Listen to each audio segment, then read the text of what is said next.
ദൈവനാമത്തിന് മഹത്വമുണ്ടായിരിക്കട്ടെ. ഞാൻ ആൻലി അജി, വാളകം മാർത്തോമ സഭാംഗമാണ്.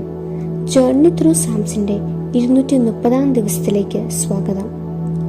ഇന്ന് നമ്മൾ ചിന്തിക്കുന്ന വേദഭാഗം സങ്കീർത്തനങ്ങൾ 119 105 മുതൽ 112 വരെയുള്ള വാക്യങ്ങളാണ്. 119 സങ്കീർത്തനം 105 വാക്യം നമുക്ക് ഓരോരുത്തർക്കും സുപരിചിതമാണ്. നിന്റെ വചനം എൻ്റെ കാലിന് ദീപവും പാതയ്ക്ക് പ്രകാശമാകുന്നു. ഈ സങ്കീർത്തനം മുഴുവൻ വായിക്കുമ്പോൾ നമുക്ക് ലഭിക്കുന്ന ഒരു സന്ദേശമുണ്ട്. ഒരു ദൈവപൈതലിനെ സംബന്ധിച്ചിടത്തോളം ഏറെ സ്വാധീനം ചെലുത്തുന്ന ഒന്നാണ് 105 വാക്യം.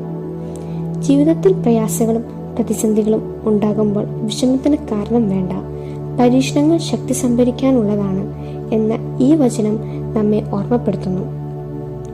ലോകം അന്ധകാരപൂർണമാണ്. ലോകം ഇന്ന് സ്ഥിരമായ ധാർമ്മികവും ഭൗതികവുമായ ഇരുട്ടിലാണ്. നമുക്ക് വിദ്യാഭ്യാസം കൂടുന്നു, വിവേകം കുറയുന്നു, ആളുകൾ അബദ്ധങ്ങളായ തീരുമാനങ്ങൾ എടുക്കുന്നു. ലോകം ആത്മീയമായ ഇരുണ്ടതാണ്. സാത്താൻ ജനങ്ങളുടെ മനസ്സ് മരവിപ്പിച്ചു. യേശുക്രിസ്തു ദൈവ തേജസ്സിന്റെ വെളിച്ചം കാണുവാൻ അവർക്ക് ആഗ്രഹമില്ല. വഴി വളരെ കൃത്യമാണ്. ഈ ഇരുട്ട് നിറഞ്ഞ ലോകത്തിലൂടെ നാം എങ്ങനെ വഴി ഉണ്ടാക്കും? ദൈവം നമുക്ക് ഓരോരുത്തർക്കും വേണ്ടി കൃത്യമായ പാത ഒരുക്കിയിട്ടുണ്ട്. അത് എവിടേക്ക് നമ്മെ നയിക്കുന്നു എന്ന് ഓർത്ത് ഭയപ്പെടേണ്ട. അത് ജീവന്റെയും അനുഗ്രഹത്തിന്റെയും നീതിയുടെയും മാർഗമാണ്. നമ്മുടെ നടപ്പിന് ഒരു ഉദ്ദേശമുണ്ട്.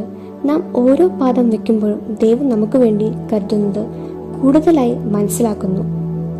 ചിലപ്പോൾ വളരെ ദൂരെ കാണുവാൻ സാധിക്കുന്ന ഒരു ടോർച്ച് ഉണ്ടാകണമെന്ന് ഞാൻ ആഗ്രഹിക്കാറുണ്ട്. എന്നാൽ ദൈവം പറയുന്നു, നീ വിശ്വാസത്താൽ നടക്കാൻ പഠിക്കണം. നീ ക്ഷമയോടുകൂടെ എൻ്റെ വാഗ്ദത്തങ്ങൾ മുറുകെ പിടിച്ചു നടക്കണം. ദൈവവചനം ആശ്രയിപ്പാൻ യോഗ്യമാണ്. വചനത്തിലെ വിളക്ക് കെട്ടുപോകുന്നില്ല, അത് നമ്മെ വഴിതെറ്റിക്കുന്നില്ല. നാം തിരുവചനം വായിക്കുകയും നമ്മുടെ പാതയിൽ ആ വെളിച്ചം പ്രകാശിക്കുകയും ചെയ്യുമ്പോൾ നാം ചെയ്യേണ്ടത് എന്തെന്ന് ദൈവം കാണിച്ചു തരും. അതുകൊണ്ട് ധൈര്യമായി ഇരിക്കുക. ഇന്നത്തെ അന്ധകാര ലോകത്തിൽ നടക്കുമ്പോൾ ഈ ജീവന്റെ വെളിച്ചം നമ്മുടെ വഴികാട്ടിയാകും. നമുക്ക് പ്രാർത്ഥിക്കാം.